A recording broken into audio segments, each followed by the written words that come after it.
Hi, everybody. I'm Skip Belsummer. Welcome to the AV Geeks Lunchtime Streaming Show, where we watch old 16mm films, not unlike the one that is being scanned behind me on our laser graphics scanner. I'm doing a 4K scan of a film that I don't think was ever shown. It is immaculate shape. It's beautiful. Beautiful Kodachrome, not a scratch. So we will watch that later this week. So we just watched a film strip, Sharing with Neighbors, featuring my favorite character in the film strips, Steve and his family. And there's others in that series that I will try to unearth and show. That was transferred with our new scanning device, which is a little tiny box. I don't have it with me. I pre-scanned this because of this. I had stuff going on this morning. Anyways, let's learn about a carnival. Enjoy.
Of course, it's French. We're all like, "What's going on? This is crazy." Of course, it's crazy, but not in France. I very much like the diabolical Catman. He's a good villain character. I have been reaching out to folks, and I have some friends at National Archives, and they are not very happy right now. But I did mention that I was showing the Hoja shorts that are hosted by the National Archives, because these National Archives, of course, hosts all the U.S. propaganda materials that were made over the years. And my friend said, "Oh, well, here's a weird one. You should, if you haven't seen this one already, this is Hoja shares a dish of his yogurt." And this is a different group of puppeteers. It's still marionettes, but it's different. It's not Mary Grace's marionettes. This is somebody else. So here's Hoja shares a dish of his yogurt. And how does that transfer to talking about the dangers of communism? Let's find out. Enjoy.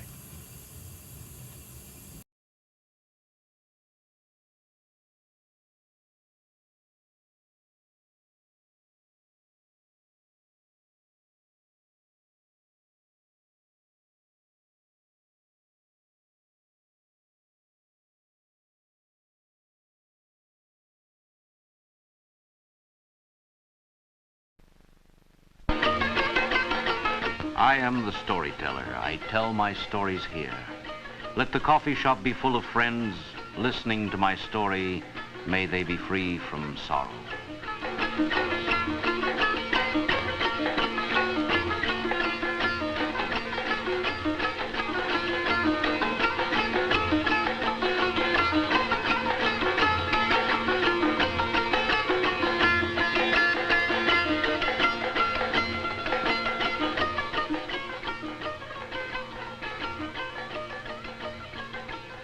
My friends, I would tell you a story I choose to call The Hoja Shares His Yogurt. Look there. Here comes the Hoja astride his most noble donkey.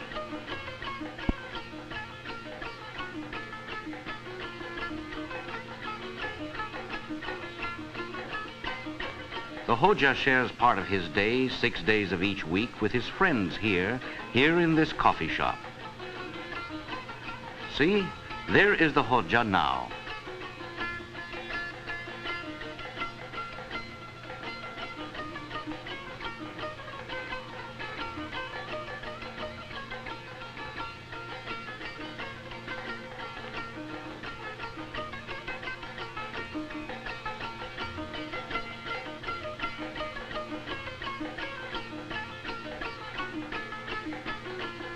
That man, the one offering unwanted advice to the backgammon players, is Hamid. Hamid has many strange ideas, but more about him later.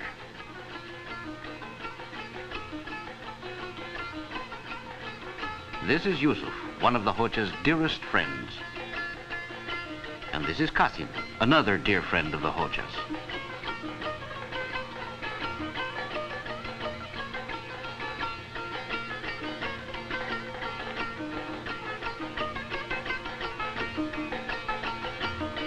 Yusuf opens the conversation. You're a bit late today, Hoja. Was your donkey uncooperative? Indeed he was, replied the Hoja.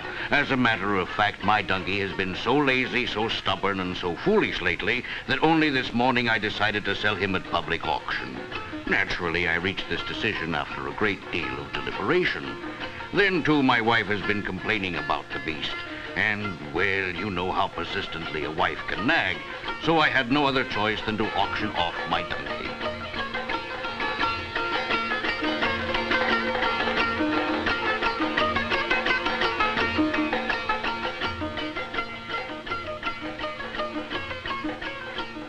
Men of Aksha here, I give you my solemn oath that never, mark you, never have I had the privilege of offering such an energetic donkey at public auction. Look at this noble beast. Observe this spotless coat. What am I offered for this most obedient, this most sublime of all animals? Who will start the bidding on the finest donkey in Aksha here? nay, the finest donkey in all the world. 50 grosch. You dare but bid 50 grosch for that splendid animal?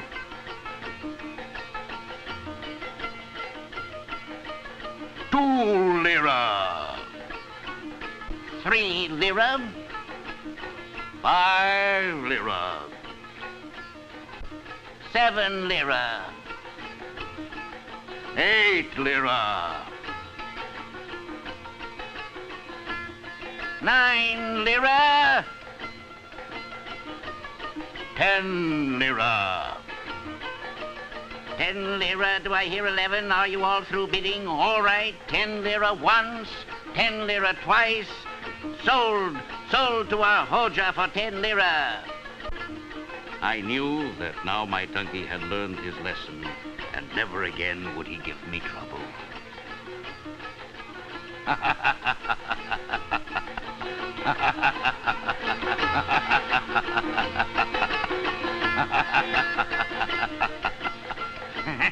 So, Hoja, you bought back your own donkey. That's the funniest story I ever heard. Laugh. Go ahead and laugh. But I, Hamid, fail to see the humor. You, Yusuf, and you, Qasim, and our Hoja, too, all have donkeys. But what of me? I have none. Is that fair? You have and I have not. Now, under my great plan, all would share and share alike. My friend, when two people have a common purse, one sings and the other weeps. Words, words, empty words, that's your trouble, empty words and no action. This is the time for action. This is the time for my big plan. Now is the time to strike. Hamid, my poor misguided friend, remember that only those with patience will be rewarded. Why do you keep evading the real issue? Why? I'll tell you why. Because you cannot disprove that everyone should share everything. If you will allow me, my friend, I believe I can. Come, sit here beside me.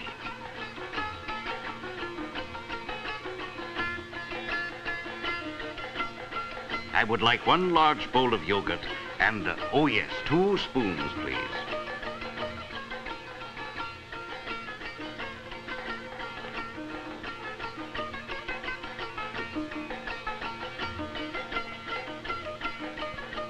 Who is going to pay for the yogurt? I shall pay myself. Yet both you and I shall share the yogurt, Hamid. I would put your theory to a test. This side of the line is yours, the other is mine. Oh, just a moment, please.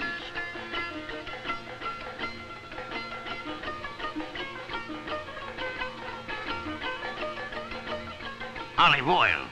That's revolting. Who ever heard of putting olive oil on yogurt? My friend, I happen to like olive oil with my yogurt. Besides, I've only poured it into my side of the bowl. But it seeped through to my side. Then, Hamid, perhaps now you will understand why some things, by their very nature, must always be private.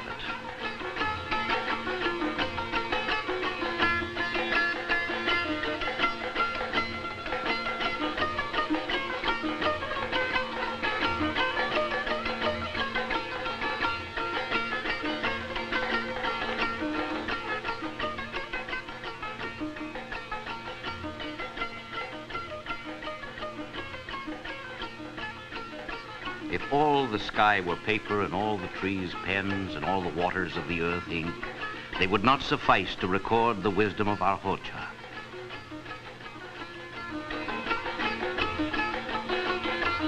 Now that I have told my story, I too must go. For there are many coffee houses in the many cities and villages where I would tell this story. And my friends, perhaps in the not too distant future, I will again stop by this coffee house with yet another story about the Hoja. Until then, may your days be free from sorrow, may your friends be countless, and may peace be with you.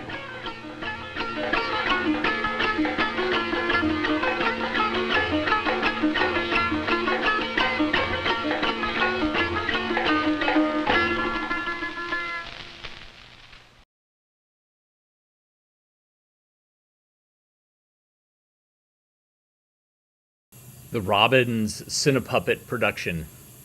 I love it. And they weren't, I was wrong. They were not marionettes. They were actual hand puppets. So there you go.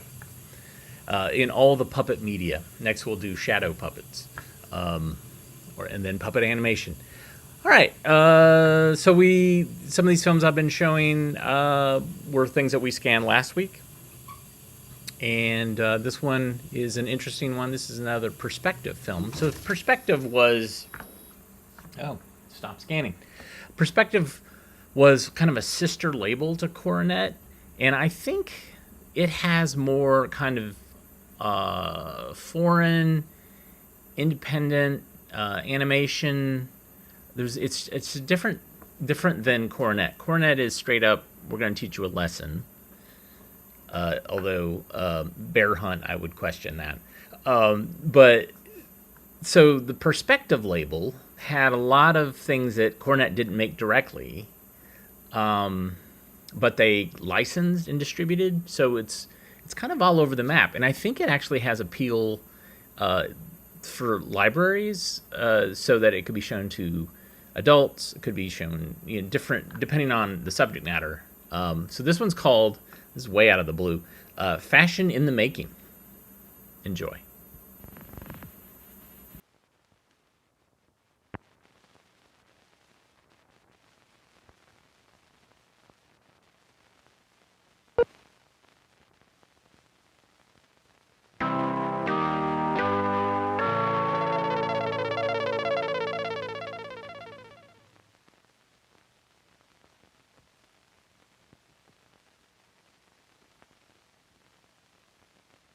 On this one, I'm feeling very happy because it's going along like clockwork. And he's getting what he wants, and we're getting what we want visually. It's been hard work, but I think we're going to see some absolutely outrageous pages. The sort of pages when the reader says, my God, how did they do that?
Here we go now.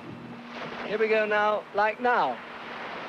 Norman Parkinson, apart from the fact that he's been consistently at the top of his field for the last 40 years as a fashion photographer for Vogue and others, is perhaps best known for his portrait photographs of the Queen Mother and the wedding photographs he did of Princess Anne and Mark Phillips. Stay.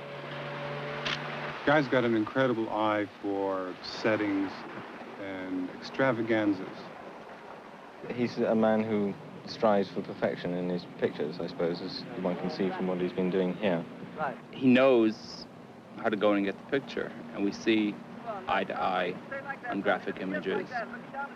He has a way of asking people to do things which it doesn't bother you because he's such a gentleman and he is so English. In airplanes and places where you see an issue of a magazine where you know your pictures are, you are quite interested to see somebody thumbing through the pages, and the great joy is when they stop and they go back slowly.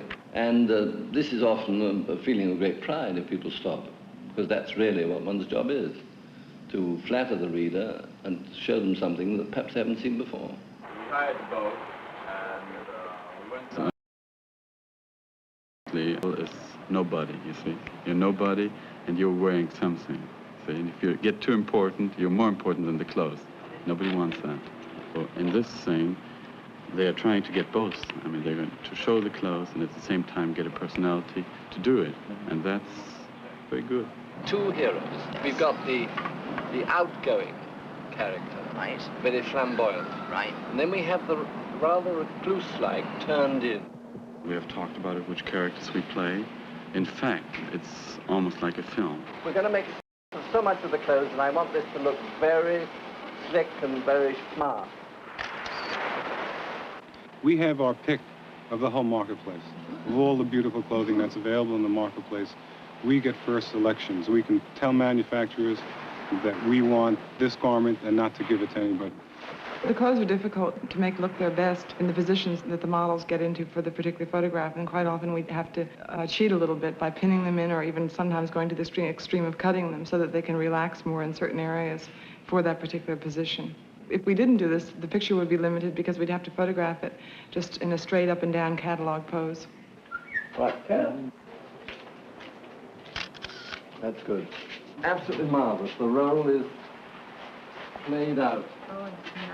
Polaroids are very important Oh, yeah. for everybody's morale, especially the models. It doesn't come alive in their minds, and they feel like they don't know exactly what they're doing. When they suddenly see this Polaroid, they realize exactly what's happening. Then the whole of that shadow side, there's a piece of white wall back there. Yeah, I see what you mean. See? Yeah. And then your head will be much better lit. Yeah. Okay. Nice. Great. I think it's got exactly what we were trying to say. I don't think it's the role of this magazine or any magazine to dictate fashion. What we try and do is present to our readers what's available on the market, the different feelings, different moods. If it works for you, if it fits into your lifestyle, if it fits into the way you're built and the way you carry yourself and your job, then you pick and choose from our pages, put it together for you personally. That's the thing that we're trying to get across most of all. Not that this is a page from GQ and you should go out and buy that scarf and wear it with that shirt with those shoes. You live off the land, of course. You find locations. Sometimes you find Pete. In this case, when we found Pete, who was an absolute godsend because he's the real thing. He's the real Errol Flynn hero we're talking about. Listen, we asked you to build the raft, okay? We'd like you to do something else for us. We'll see what it is. Well, I don't know. basically, what we'd like you to do is bin some of the pictures. I don't know anything about pictures. No, I don't even go to the... No, still photographs. You know, Parks over here takes stills, you know, like little fashion pictures, whatever. And we think it'd be a lot of fun, and we'd like to pay you. I know, Mike. He's sounding better all the time. Sounding better all the time. Here we go. I really want some action. And remember, all you can do from there is go down. Yeah, I want you to be dragging her, and she doesn't want to go. Okay, let's go. Go on, that's it, that's it. All right, now.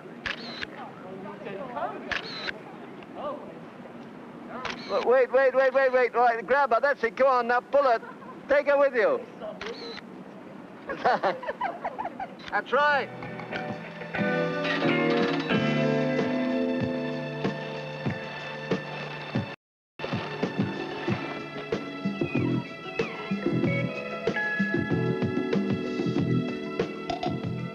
GQ has become as successful as it now is, strongly due to the images of fantasy and reality for our reader, with him in mind, taking from references that would be familiar to our reader, be it movies, old, new fiction, history, but things that excite people, open your minds and let your mind flow with it, and yet interpret parts of it into your daily life. Not that you get dressed up in a white suit and become a movie character. It's ridiculous. But just to like free the soul of these readers in a way that they can put themselves into a white suit, walk down the street and feel a little more special than the next guy, but without being a snob.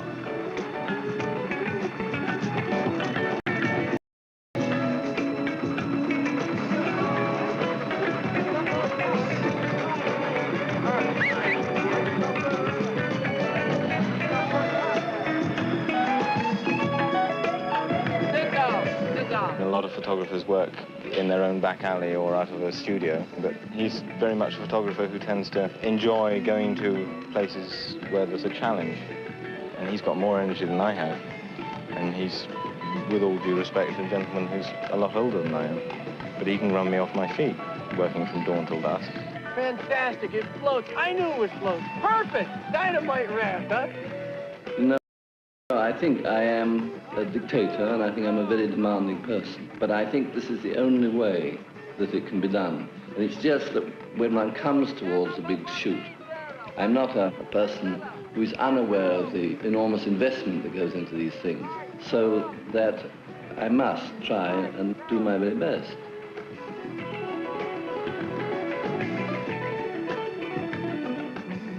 But how do I feel as it comes to the end?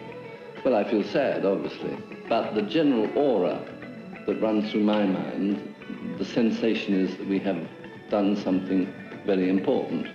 Not easy, but something that's very important. This is a team, and everybody's worked. And I think everybody has become saturated with the idea that this has been a very important shoot.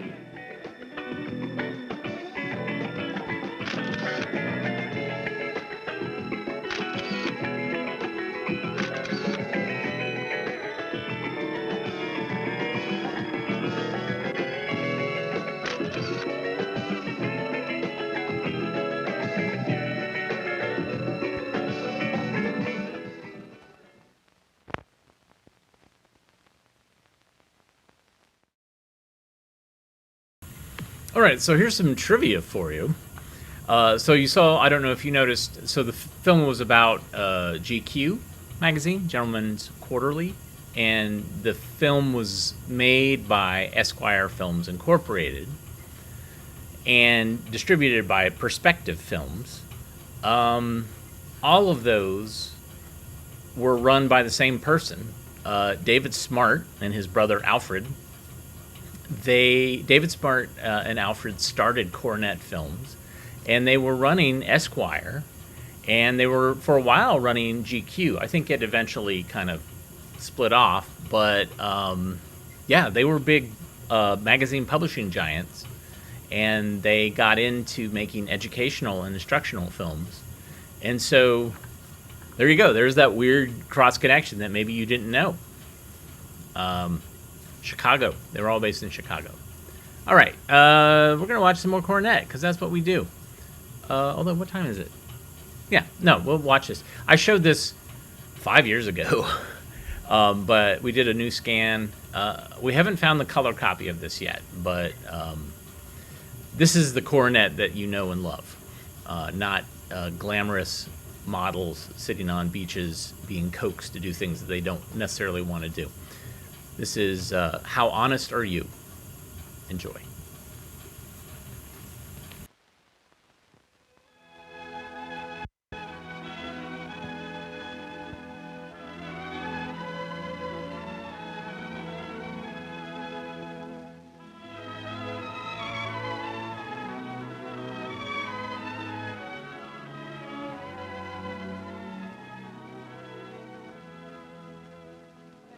Watch this scene.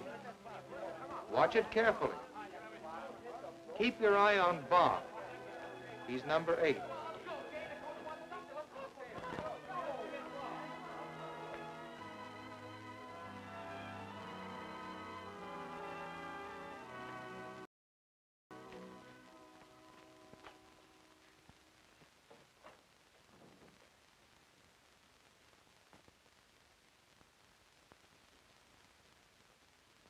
What did you see? Do you think Bob's action was honest or dishonest? If you saw such an incident, what would you do about it? That incident came to involve each of us in this room. And it caused us to consider the subject of honesty from many angles. It sure did. That's why Mr. Barker, he's athletic director of our school, suggested that we talk it over with you because, well, maybe it'll help you to know just what we found out about honesty. And we found out plenty. To be honest may sound easy. Some of the time it is. but it can be a real problem. Especially when wanting to be honest conflicts with other things you want to do. Now, getting back to that scene in the locker room, it happens that Jim was a witness. Let's see again exactly what Jim saw.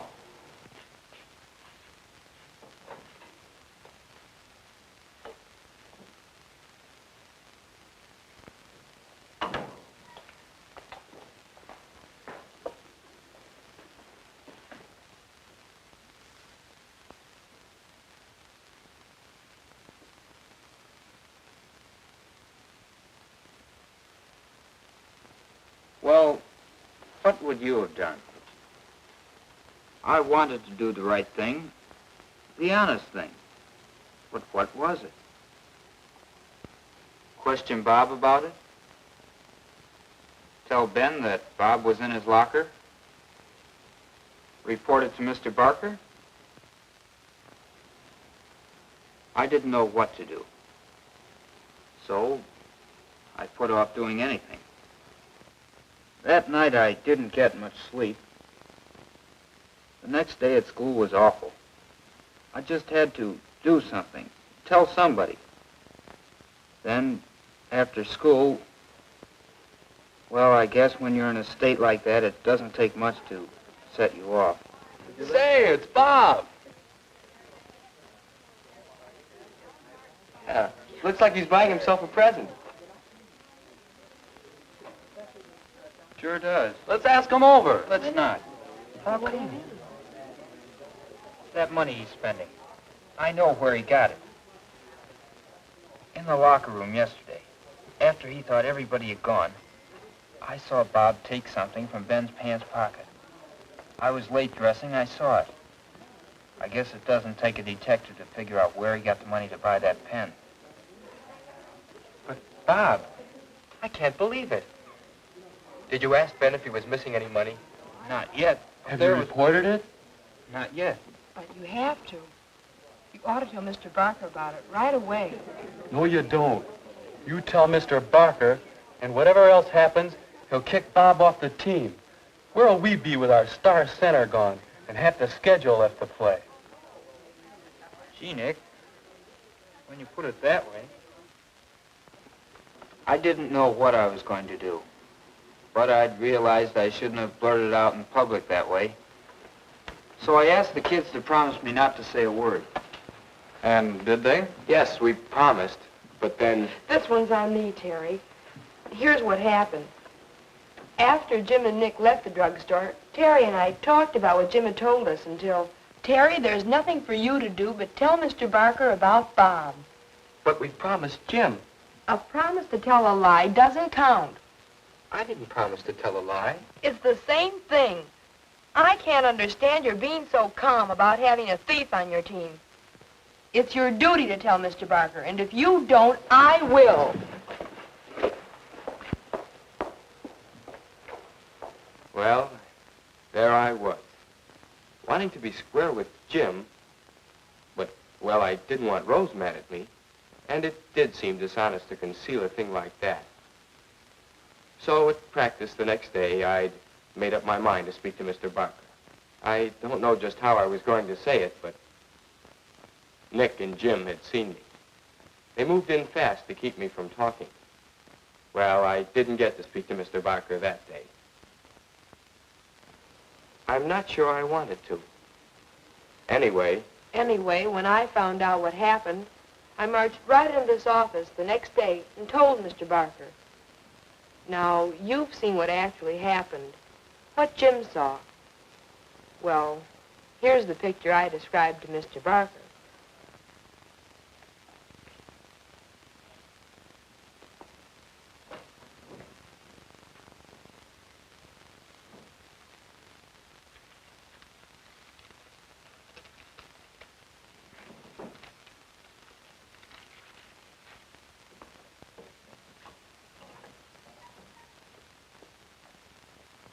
That's the picture I gave Mr. Barker. At the time, I really thought I was telling the truth. But, of course... We'll come back to you, Rose. But now let's have a little skull practice. Of course, after Rose made a report, I did what was the obvious thing for me to do. I questioned Bob and Ben. And I found... But that can wait. Right now, let's see what pointers we can pick up about honesty. Well, one thing I learned, to be honest, you have to find the truth. That's not always easy. I saw Bob take something from Ben's locker, and then I saw him buy an expensive pen. It seemed he had stolen some money. But you didn't know I'd stolen it. That's right. And you didn't even give me the benefit of the doubt. No. You should have asked yourself some questions, Jim. Is it logical to think that Bob would steal? Does it jive with your past experience of the way Bob operates? Jim, your physics teacher might say that you formed your hypothesis and jumped to your conclusion. You skipped that all-important part of testing your hypothesis. Sometimes it takes a lot of testing to find the truth. But now can we draw up another general principle about honesty?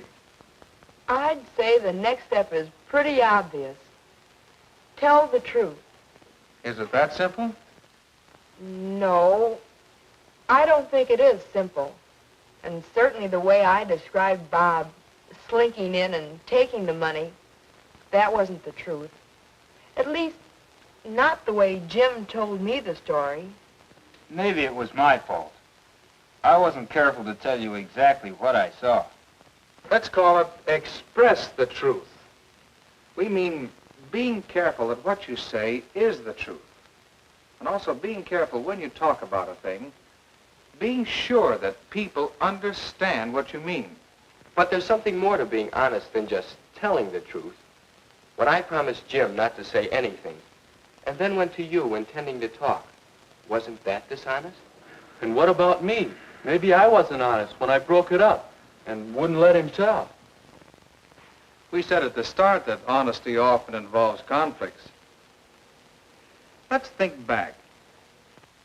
It seems to me, Terry, that your intentions were honorable. Your conflict was between your pledge to Jim and your own sense of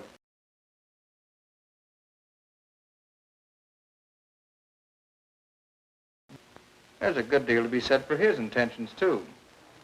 He was thinking of the good of the team. Not that I'm saying he was right. If it ever came about that we had to harbor a known thief on our team in order to win games. I guess I wasn't thinking very deep, but I could just see the whole season blowing up in our faces.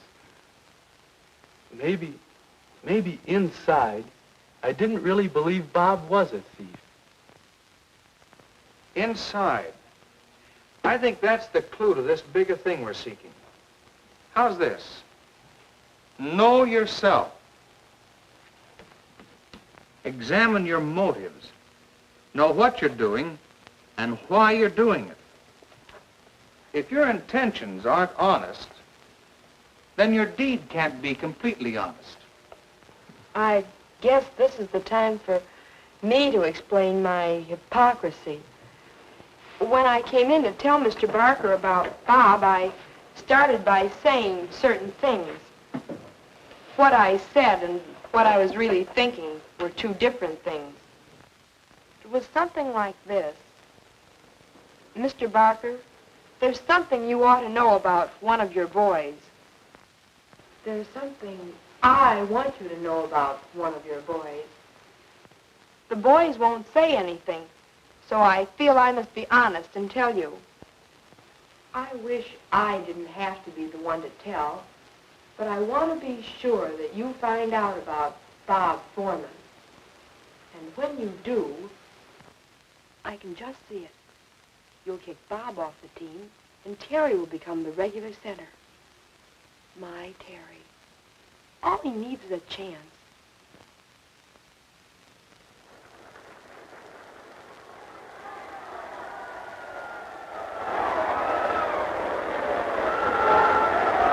He'll be the star of the team, and I'll be sitting on top of the world. That, Mr. Barker, is the real reason why I had to tell you.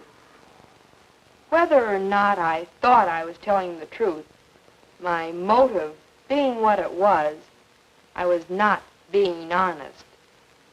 Thanks, Rose. This hasn't been easy, I know.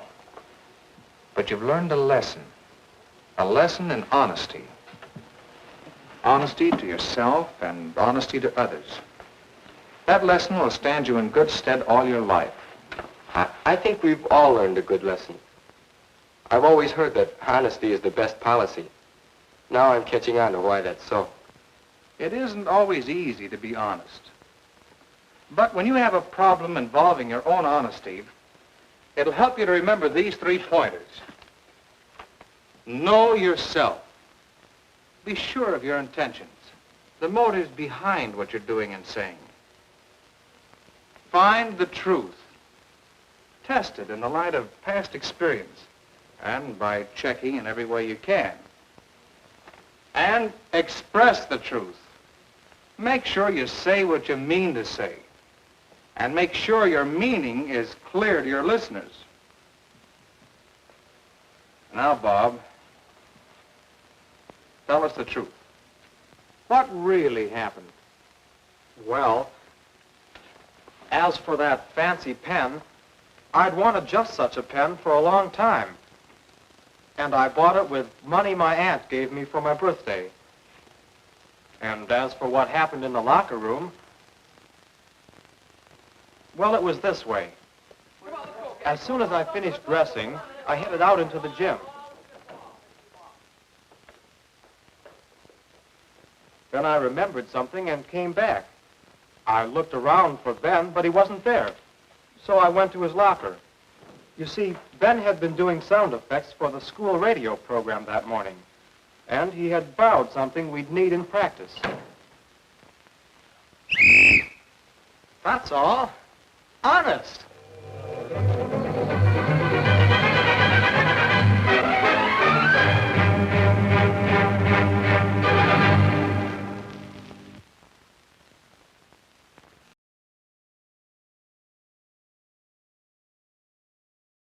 What a twist. So much intrigue, backstabbing, manipulation, the whole thing. It's like a drama. It's like a little soap opera about high school. I love it. All right, so this is some time ago, like 2 years ago, we scanned a bunch of Encyclopedia Britannica films and have slowly been putting them on our channel and showing them. This one, for some reason, I didn't show back in the day, and it's kind of whacked out. And I think it uses, even though it's film, it uses a video analog computer called a Scanimate to make some of its effects. So here's Power and Wheels. Enjoy.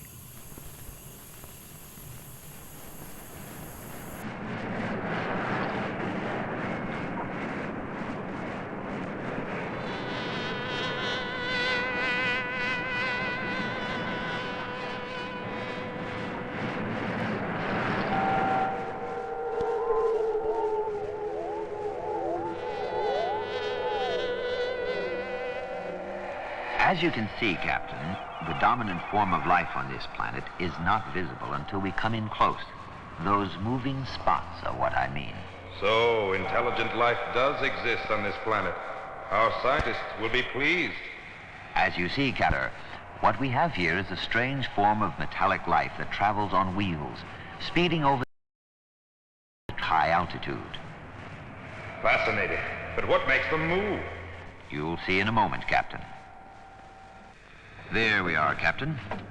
All of these creatures take nourishment in liquid form, a high-energy diet that is burned up rapidly. The digestive system is amazingly intricate. Waste matter is expelled as a gas. Hold it. Can we go back to where the creature is feeding? Yes, sir, Captain. Do we have a case of symbiotic life here? You mean the human and the automobile? Yes, Captain. Symbiosis. The automobile is strongly attached to its host. It appears that the entire life cycle of the human is related to the automobile, from birth to death. The first experience humans have with automobiles is just after they are born. They usually are taken from their birthplace in a car, sometimes even born in a car. And at death, the body is usually transported in a car to a burial place. In between, well, Captain, there is much more. Watch, and you'll see.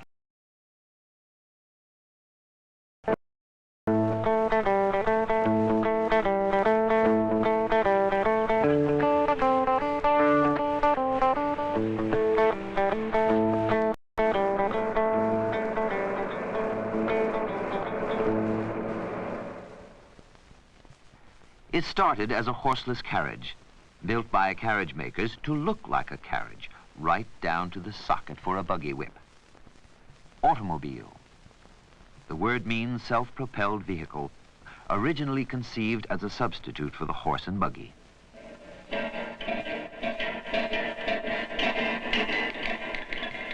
Some were powered by steam, others by electricity. Then, propelled by the internal combustion engine, the automobile, in a short span of time, came to be something more than just another means of transportation. It became something to believe in. This car takes care of me, and I take care of it. Everything goes on wheels. You can't go anywhere without a car. Working on cars always gives me great satisfaction. Car's a necessity. I couldn't earn my living without it.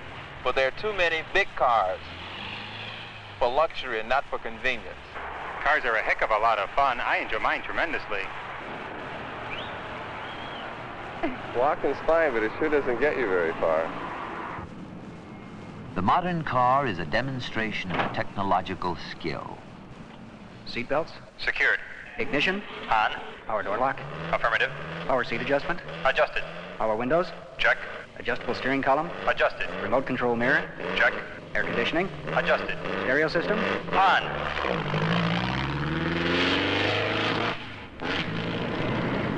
For some, a car is a means of transportation. For others, it is a means of communication, an extension of the personality. Over a ton of iron and steel, glass, rubber, plastics, petroleum, and horsepower, designed to carry a man wherever his whim or fancy dictates. The automobile has, with certainty, transformed the social and cultural life of America. It has shortened not only geographical distance, but social distance as well. Before the automobile, the social distance between one man on wheels and another man on wheels was often quite apparent. The automobile closed this gap. Henry Ford's Tin Lizzie provided cheap transportation for everyone. It wasn't long before one man on wheels had the same distinction as another man on wheels. To this extent, the automobile brought concrete expression to democratic ideals. But ironically, the automobile also appeals to something entirely the opposite. The idea that one man, after all, is more successful than another, especially if he drives a faster, bigger, more expensive car. The car a man drives often seems to say for its owner, "Look at my car. Look who I am." Because the automobile appeals to something more than the need for transportation, it has become an extension of the personality. To drive a car today is to come of age. The automobile is just about the biggest event in a young person's life. Toy cars for the young. Later, automotive gadgets fitted to a bicycle. And always, that day to look forward to, a driver's license, the proof of entry into today's adult society. With an automobile and a license to drive it, a boy or girl comes of age. And coming of age means depending on the car for social advantage. Today, the car has displaced the home as a setting for courtship and social activity. But in providing increased mobility and convenience, the automobile has, at the same time, loosened traditional family ties.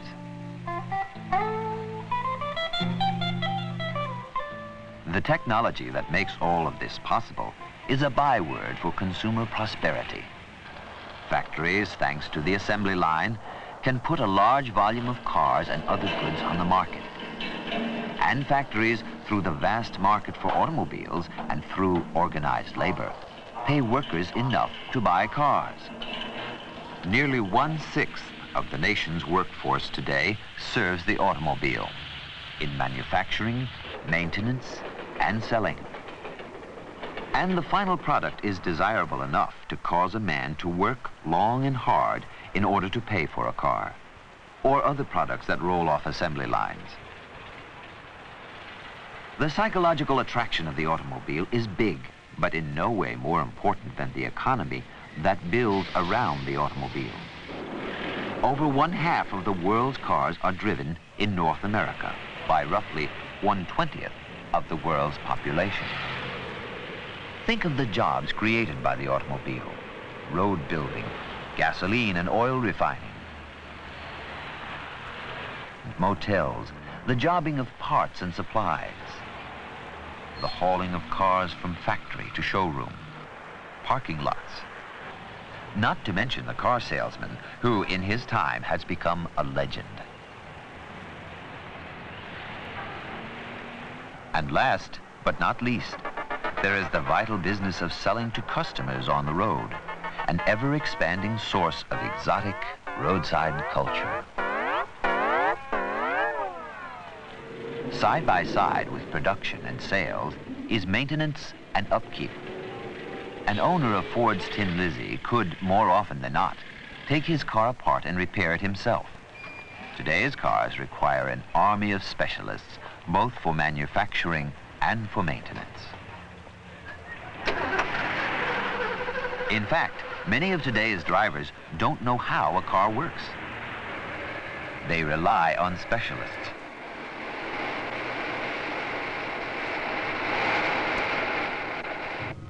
Some, of course, do it themselves. Those gifted machine-age tinkerers who understand the purr of an engine.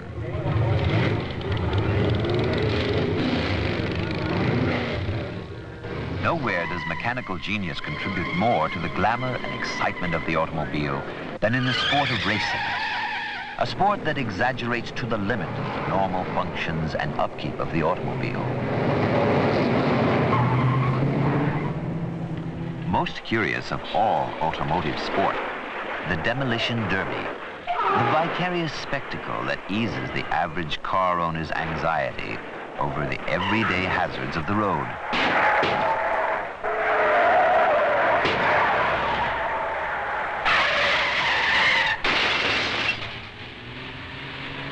The modern car is a demonstration of practical technology, whether to test the limits of speed or safety, or determine the efficiency of new fuels. Man is constantly at play with automotive technology. For the automobile is in essence a form of idealized toy, practical, functional, necessary, an art form, styled to the ultimate preferences of the customer. But the fashions can change rapidly. Today's glittering bauble becomes tomorrow's scrap.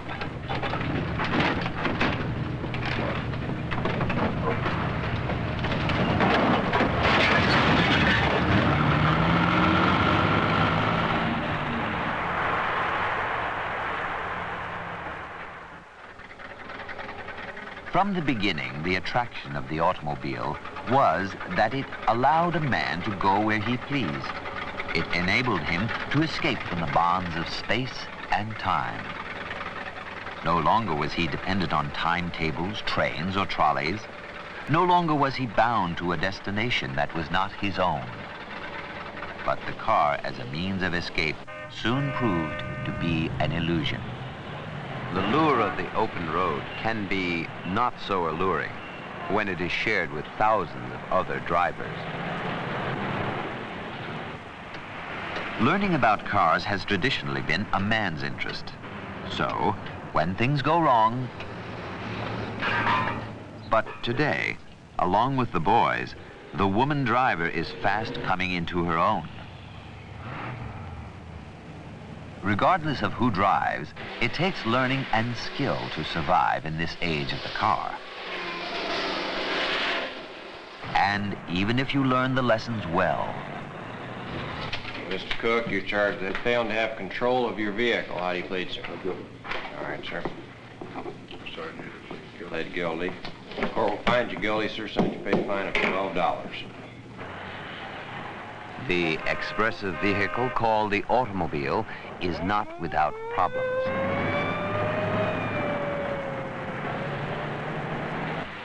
For some, entering a car is the same as putting on a mask.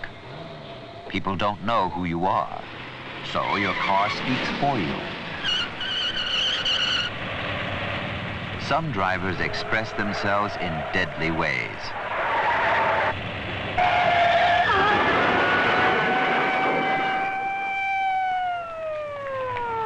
There are now more than 50,000 people killed on North American highways every year. We can safely predict that the present trend in automotive fatalities will not show any significant downtrend in the near future, taking into consideration the factor of human psychology and the number of moving vehicles on the road today. Much of the safety of driving a car rests with the self-control of the driver, but not all hazards of driving are his responsibility. Some follow from the sheer number of cars on the road. One man's convenience, another man's nuisance. Multiply that advantage by millions. One car owner can do little about the smog that accumulates from the exhaust of millions of automobiles. He cannot control the hazards of heavy traffic or alter the ability of his car to take the shock of collision. The driver must also rely, in part, on the organized protective efforts of others for his safety. A half-century ago, Henry Ford predicted that the automobile would doom the city. Cars will take people out of the cities, into the countryside, and keep them down on the farm. And the big movement has taken place, but in the opposite direction. Today, the same highways that lead automobiles away from cities also lead into cities, pouring more cars into already congested streets, displacing the pedestrian, dividing neighborhoods, befouling the air. Today, 30% of urban space is devoted to moving vehicles. If the use of automobiles continues to grow at the present rate, cities of the future may well be little more than ribbons of concrete interlaced with parking lots.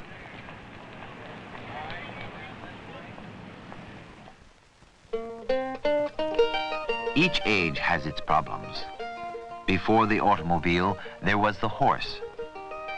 In 1899, Scientific American predicted that the automobile would solve the problem of filth in the streets caused by the horse. The improvement in city conditions by the general adoption of the motor car can hardly be overestimated. Streets clean, dustless, and odorless, with rubber-tired vehicles moving swiftly and noiselessly will eliminate a greater part of the nervousness, distraction, and strain of modern metropolitan life. The automobile solved the problems of the horse all right. Who will solve the problems of the automobile? How do you think they'll solve their problem, Captain? I'm not sure. Perhaps we'll have to return another time to find out.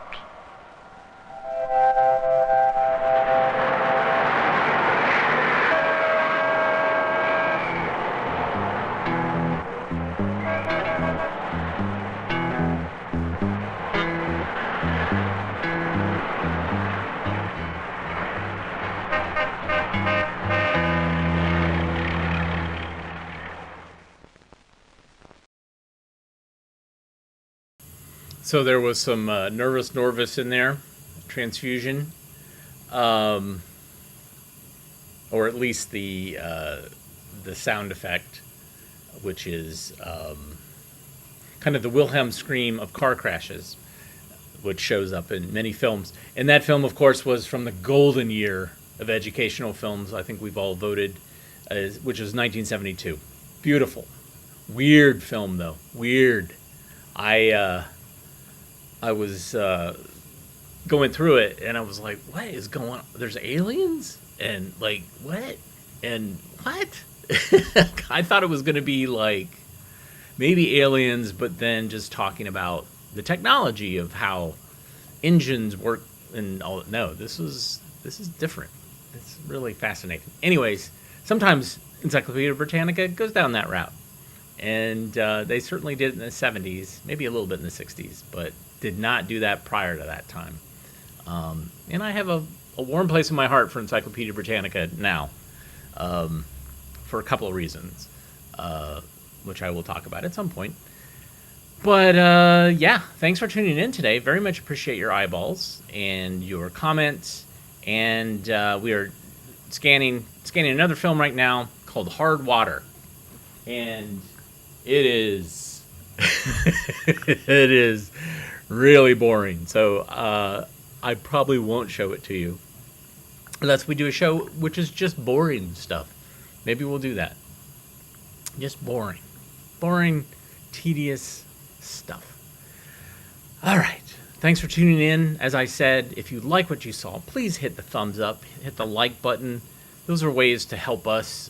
You can also contribute via the Super Thanks button or going to ko-fi.com/avgeeks or patreon.com/avgeeks. We are less than 200 films away from having 10,000 things on our YouTube channel. And when I say things, that is independent films and then also the shows that we've done, because we've done over 1,600 of our shows. I think that's right. Have we done 1,600? No, I'm totally wrong. We have done, today, we have done 1,313. So 1313. So total, we're going to have 10,000 pretty soon. So less than 200 away from that. So watch those other films. That's a way to support us as well. And share and tell other people what we're doing. Again, thank you so much. I appreciate, and hopefully you'll think of us when you're eating yogurt with a hand puppet. See you next time. Bye.